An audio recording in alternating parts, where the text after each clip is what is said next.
আসসালামু আলাইকুম বন্ধুরা, আশা করি আপনারা সকলেই ভালো আছেন। প্রিয় বন্ধুরা, আজকের ভিডিওটিতে একজন নেককার মেয়ে যার মৃত্যু হয়েছিল তার বিয়ের দিনেই।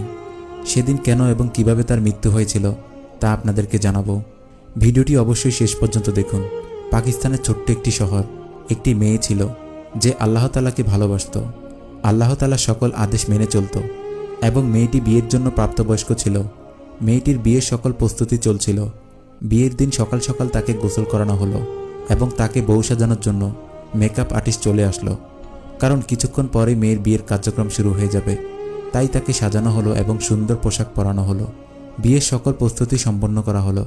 এখন সবাই বরযাত্রীর জন্য অপেক্ষা করছে। বরযাত্রী এশার নামাজের সময় কনের বাড়িতে উপস্থিত হলো।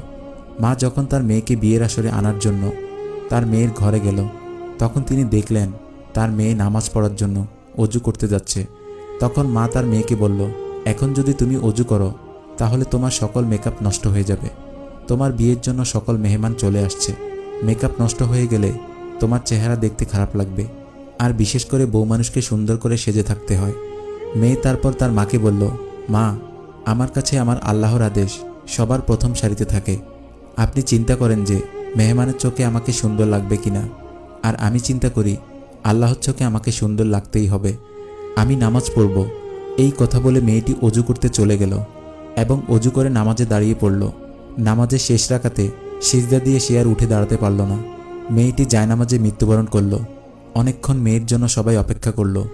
অপেক্ষা করার পর যখন দেখল মেয়েটি তাদের কাছে আসছে না, তখন মেয়েটির মা পুনরায় তাকে ডাকতে ঘরে গেলেন। তখন তার মা তাকে দেখলেন মেয়েটি জায়নামাজে মৃত্যুবরণ করেছে। মেয়েটির মৃতদেহ দেখে মেয়েটির মা কান্না করতে লাগলো, আর সেই সময় সে বলতে লাগলো, তুই ঠিক বলেছিলি, দুনিয়ার কাছে সুন্দর হয়ে কোনো কিছুই হাসিল হবে না, সুন্দর হতে হবে একমাত্র আল্লাহর কাছে। প্রিয় বন্ধুরা, এই ভিডিওটির মাধ্যমে আমি বর্তমান ছেলে ও মেয়েদেরকে জানাতে চাই, সুন্দর শুধুমাত্র আল্লাহ তাআলার জন্যই হও। আল্লাহ তাআলার ইবাদত করে আল্লাহ তাআলার কাছে সুন্দর হওয়ার চেষ্টা করো। মানুষের চোখে সুন্দর হলে তোমার কোনো সুফল আসবে না। বর্তমানে এই পৃথিবীতে অধিকাংশ মানুষই এই সুন্দরের পেছনে ঘুরে নিজেকে সুন্দর বানানোর চেষ্টা করে, কিন্তু কেউ আল্লাহ তাআলার জন্য এবং আল্লাহ তাআলার কাছে সুন্দর হওয়ার চেষ্টা করে না। মনে রাখবে, যদি তুমি আল্লাহর কাছে সুন্দর হও তাহলে তোমার দুনিয়াও সুন্দর, আখিরাতও চিরস্থায়ী সুন্দর। সম্মানিত দর্শক, ভিডিওটি আপনাদের কাছে কেমন লেগেছে তা আমাদের কমেন্ট করে অবশ্যই জানাবেন। আর আপনি যদি আমাদের চ্যানেলে নতুন হয়ে থাকেন তাহলে অবশ্যই আমাদের চ্যানেলটি সাবস্ক্রাইব করে রাখবেন। আজ তাহলে এই পর্যন্তই। আপনারা ভালো থাকবেন, সুস্থ থাকবেন। আল্লাহ হাফেজ।